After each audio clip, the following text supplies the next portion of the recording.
నమస్తే ఫ్రెండ్స్, నా పేరు ఈశ్వర్. నేను ఇదివరకే మీ అందరికీ తెలుసు ఒక రియల్ ఎస్టేట్ ఏజెంట్గా. ఈరోజు మీ ముందుకు ఎందుకు వచ్చానంటే ఒక ప్రాపర్టీ గురించి వివరించడానికి మీ ముందుకు రాలేదండి. ఒక విషయం గురించి చెప్తామని మీ ముందుకు వచ్చాను.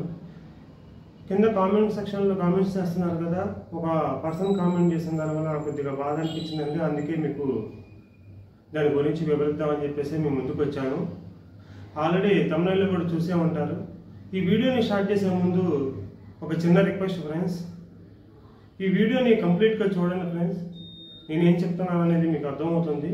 అలాగే చూసిన ప్రతి ఒక్కరు లైక్ చేయడానికి ప్రయత్నించాను ఫ్రెండ్స్. దానివల్ల యూట్యూబ్ మరికొంతమందికి గైడ్ చేస్తుంది అనమాట, రిఫర్ చేస్తుంది కొంతమందికి. దానివల్ల నా కెరీర్కి కొద్దిగా సపోర్ట్ అవుతుంది ఫ్రెండ్స్. నా ఛానల్కి మీరు అలాగే నన్ను సపోర్ట్ చేసిన వాళ్ళు అవుతారు. ఆల్రెడీ తమిళలో కూడా చూసింది ఫ్రెండ్స్. నేను దేని గురించి చెప్దాం అనుకుంటున్నానంటే, రియల్ ఎస్టేట్ ఏజెన్సీకి కమిషన్ ఎందుకు ఇవ్వాలనేది తమిళగా పెట్టాను. దాని గురించి వివరిద్దామని మేము ముందుకు వచ్చాను. మరి ఎందుకు ఆలస్యం, వీడియోలో తెలిపడం ఉంటుంది. ఈ రోజుల్లో చాలామంది కొంతమంది అడుగుతున్న క్వశ్చన్ ఏంటంటే, ఒక రియల్ ఎస్టేట్ ఏజెంట్కి కమిషన్ అనేది ఎందుకు ఇవ్వాలనేది అడుగుతున్నారు ఫ్రెండ్స్. దాని గురించి వివరిస్తున్నాను మీకు. సో మన పూర్వకాలం రోజుల నుంచే మన పెద్దవాళ్ళు చెప్తున్న ఒక సిద్ధాంతం ఉందండి. అదేంటంటే కనుక కోటి కోసం కోటి విద్యలు అనమాట. ఈ కోటి విద్యల్లోనే రకరకాల పర్సన్స్ వాళ్ళ ఇంట్రెస్ట్ని బట్టి వాళ్ళ ఇంట్రెస్ట్ని బట్టి వాళ్ళ ప్రొఫెషన్స్ని సెలెక్ట్ చేసుకుంటూ ఉంటారు.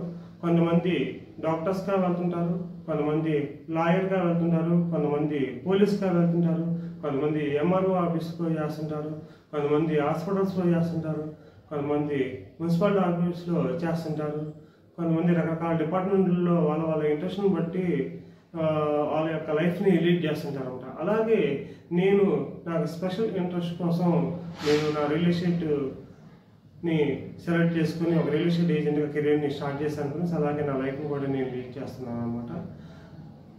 కొత్తగానే స్టార్ట్ చేశాను. దానికి మీకు సపోర్టు అందుతుందని ఆశిస్తున్నాను ఫ్రెండ్స్.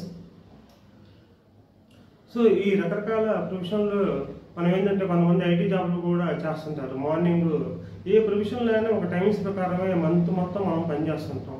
ఒక డాక్టర్ అయినా, ఎంప్లాయీ అయినా, ఏదైనా ఒక ఐటీ జాబ్ ఎంప్లాయీ అయినా, అడ్వకేట్ అయినా, రకరకాల ప్రొఫెషన్ సంబంధించిన పర్సన్స్ అయినా సరే ఒక టైమింగ్స్ ప్రకారం వర్క్ చేస్తుంటారు మంత్ అంతా. సో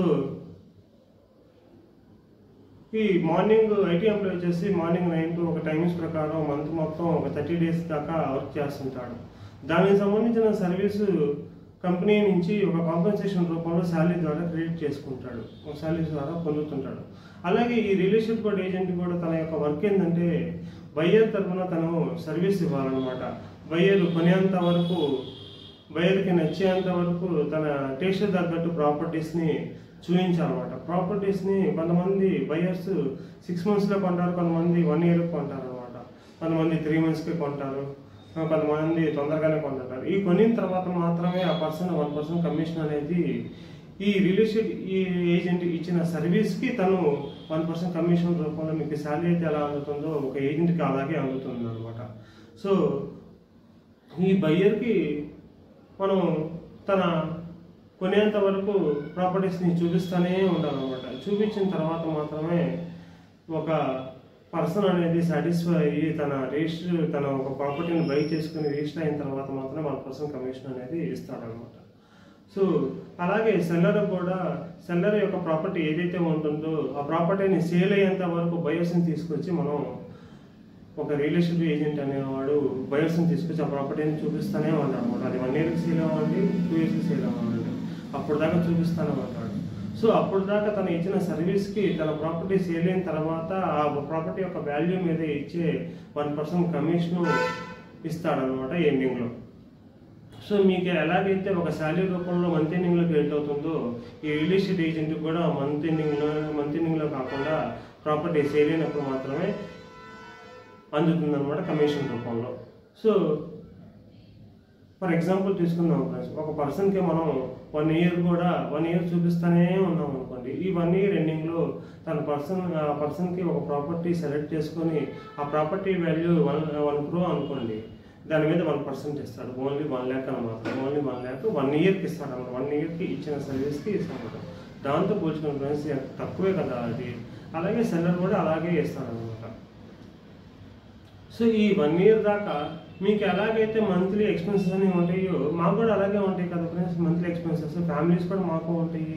మిల్క్ కానీ, సరుకులు కానీ, ఇంటద్ది కానీ ఏదైనా సరే 20-30 వేలు ఈ రోజుల్లో ఈజీగా అవుతుంది.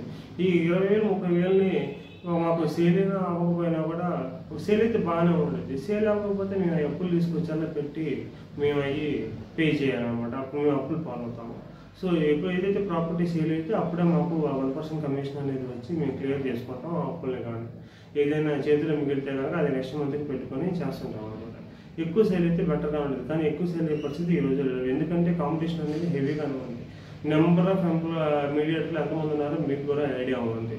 సో మేము ఏదైతే సర్వీస్ ఇస్తామో ఆ సర్వీస్కే బయ్యర్ అనేది కమిషన్ ఇస్తాడనమాట. సో బయ్యర్ ఎప్పుడైతే కమిషన్ నేను ఎందుకు ఇవ్వాలి అని అనుకున్నాడో ఒక్కసారి ఆలోచించుకోండి. మీరు మంత్ అంతా పనిచేసి మంత్ ఎండింగ్లో శాలరీ లేకపోతే కనుక మీకు ఎంత పాపం వచ్చింది, ఎంత కష్టం అవుతుంది, 1వ తారీఖు వస్తే ఎంత భయం ఉంటుంది. అదే కంపెనీ కనుక ఒక 2-3 months కనుక మీకు శాలరీ ఇవ్వకపోతే మీకు ఇబ్బంది అయిపోయి కంపెనీ కూడా మానేసి నెక్స్ట్ కంపెనీలోకి వెళ్తారు కదా. అలాగే మా గురించి కూడా ఆలోచించండి ఫ్రెండ్స్. మేము సర్వీస్ ఇస్తున్నాం కదా. మీకు తెలుసు మీరు బయట ఎంతమంది ప్రాపర్టీస్ దగ్గర తిరుగుతున్నారో, మేము ఒక మీడియేటర్ ఎన్ని ప్రాపర్టీస్ మీకు చూపిస్తున్నాడు. కొంతమంది బయర్స్ని మేమే మా బండి మీద ఎక్కి మేమే ప్రాపర్టీస్ని చూపిస్తాను. అందరి గురించి అంటలేదండి, కొంతమంది గురించే మాట్లాడుతున్నాము. సో ఆ ఎక్స్పెన్సెస్ కూడా మేమే అడగట్లేదు కదా. ఆల్రెడీ చెక్ చేసుకుని ఫ్రెండ్స్. వేరే రియల్ ఎస్టేట్ సంబంధించిన యూట్యూబ్ ఛానల్స్ వాళ్ళు అయితే మీకు విజిట్ ఫీజు కానీ రిజిస్ట్రేషన్ ఫీజు కానీ అడుగుతాను. నేనేం అడగట్లేదు మిమ్మల్ని. నేను సర్వీస్ కూడా ఒక్కొక్క రోజు అయితే నేను అన్నదానికి కూడా టైం లేకుండా ఎండింగ్ దాకా ఆ రోజు చివరి దాకా నేను ప్రాపర్టీస్ చూపిస్తానే ఉండాలి. నాకు ₹1 ఆదాయం ఉండదు. ఎప్పుడైతే సేల్ అయితే అప్పుడే మాకు ఒక ఆదాయం అనేది వచ్చేది. దానికోసమే తిరుగుతుంటాం, ఎదురు చూస్తుంటాము. సో ఒక్కసారి ఆలోచించండి. మీకు కనుక శాలరీ రాకపోతే ఎంత బాధేస్తుంది, అలాగే మాకు బాధేస్తుంది. మీరు ఆ మాట అనేది నాకు చాలా బాధేస్తుంది అనమాట. అందుకే ఈ వీడియో తీసాను. మరొక్కసారి ఆలోచించండి. మీడియేటర్ని కమిషన్ అనేది ఇవ్వచ్చా లేదా అనేది. కొంతమంది మీరు ఒకవేళ ఆలోచిస్తే కనుక మీడియేటర్కి కమిషన్ ఎందుకు ఇవ్వాలని ఆలోచిస్తే మమ్మల్ని కాంటాక్ట్ అవ్వకండి ఫ్రెండ్స్. అనవసరంగా మా సర్వీస్ అంతా యూజ్ చేసుకుని చివరిలో కమిషన్ ఇవ్వాలంటే కనుక మాకు గుండెలు పగిలినంత పని అవుతుంది అనమాట. చాలా హోప్స్ పెట్టుకొని ఉంటాం. రిజిస్ట్రేషన్ ఎప్పుడు అవుతుందా, ఎప్పుడు కమిషన్ వస్తుందా అనేది ఎదురు చూస్తుంటాం. ఒకవేళ ఆ కమిషన్ మేము ఇవ్వలేము, మేము ఇచ్చే పరిస్థితులు లేము, ఎందుకు ఇవ్వాలి అని అనుకుంటే కనుక దయచేసి కాంటాక్ట్ అవ్వమాకండి. మమ్మల్ని వేరే పర్సన్స్ చూసుకొని వాళ్ళ దగ్గర చూసుకొని ఫ్రెండ్స్. నేను న్యాయంగానే చెప్తున్నాను. నేను ఎటువంటి మోసాలు కూడా పాల్పడట్లేదు, ఎటువంటి మార్జిన్స్ పెట్టుకోవట్లేదు ఓనర్స్ దగ్గర. డైరెక్ట్గా ఓన్లీ నా కష్టపడిన దానికి నేను ₹1 కమిషన్ మాత్రమే మిమ్మల్ని అడుగుతున్నాను. సో అది రాకపోతే కనుక నాకు చాలా బాధగానే ఉంటుంది కదా. దయచేసి అర్థం చేసుకోండి ఫ్రెండ్స్. దయచేసి అర్థం చేసుకొని సంస్కృతితో నన్ను సపోర్ట్ చేస్తారని ఆశిస్తున్నానండి. మరో విషయం చెప్తున్నాను ఏంటంటే, ఫర్ ఎగ్జాంపుల్ చూసుకున్నామండి, ₹1 కమిషన్ ఎందుకు ఇవ్వాలనుకుంటున్నాడు. కానీ ఈ రోజుల్లో మీకు టైం ఉందండి, ఆలోచించండి. నెంబర్ ఆఫ్ ప్రాపర్టీస్ని మీ టేస్ట్కి తగ్గట్టుగా ప్రాపర్టీస్ని సెలెక్ట్ చేసుకొని దాన్ని బై చేసి తిరిగే టైం మీకు ఉంటుందా? ఉండట్లేదు కదండి. నిజాయితీగా చెప్పండి, నిజంగా చెప్పండి, ఉండట్లేదు కదా. అందుకనే మేము అదే పనిలో ఉంటాం కాబట్టి నేను చెప్తున్నానండి. నాకు కస్టమర్ కనుక వస్తే కనుక అతని టేస్ట్ తగ్గట్టు ఆ టేస్ట్ కనుక్కొని అన్ని ప్రాపర్టీస్ చూపించింది తనకు మ్యాచ్ అయ్యే విధంగా మాత్రమే చూపిస్తాను అనమాట. కొంతమంది నేను సజెస్ట్ చేస్తాను కూడా, ఇదిగోండి ఈ ఏరియాలో వస్తుంది, ఇదిగో ఇక్కడ 60 లక్షలకి అమ్ముతున్నారు, కానీ 60 లక్షలు ఫ్లాట్ రేట్ ఉంటుంది. కానీ ఇక్కడ ఆ కస్టమర్ యొక్క ఆ ఓనరు అవసరం ఉండే 35 లక్షలకి 40 లక్షలకి అమ్ముతున్నాడు, ఇది కొనుక్కోండి అని సజెస్ట్ చేస్తాం. అతను కొనుక్కుంటాడు. బయ్యేటప్పుడు ఒక 20 లక్షల దాకా బెనిఫిట్ పొందుతున్నాడు కదండి. అలాంటి టైంలో మాకు ఒక 1% ఇవ్వడంలో న్యాయమే కదండి. ఆలోచించండి ఒక్కసారి ఫ్రెండ్స్. ఇప్పటిదాకా ఈ వీడియో చూసి నన్ను సపోర్ట్ చేసినందుకు చాలా ధన్యవాదాలండి. మరోసారి ఆలోచించండి ఫ్రెండ్స్. ఆలోచించి నన్ను సపోర్ట్ చేయండి. అలాగే నా ఛానల్ని సబ్స్క్రైబ్ చేసుకోండి ఫ్రెండ్స్. నన్ను సపోర్ట్ చేసిన వాళ్ళు అవుతారు. నేనేమన్నా తప్పులు చెప్పుకుంటే కనుక నన్ను క్షమించమని నేను అడగను ఫ్రెండ్స్. నేను కరెక్ట్గానే చెప్పాను, నేను నిజాయితీగానే చెప్పాను. ఒకవేళ మీకేమన్నా తప్పు అనిపిస్తే కనుక కింద కామెంట్ సెక్షన్లో తెలియజేయండి. తర్వాత నేను పెట్టే వీడియోలో అలాంటి మిస్టేక్స్ జరగకుండా చూసుకుంటానండి. మిమ్మల్ని వెప్పుచుంటే కనుక క్షమించండి ఫ్రెండ్స్. నేను చేసిన వీడియోలో ఏమైనా తప్పులు ఉంటే కనుక కామెంట్ సెక్షన్లో తెలియజేయండి. బెటర్గా నేను డెవలప్ చేసుకుంటాను. Thank you friends, thank you.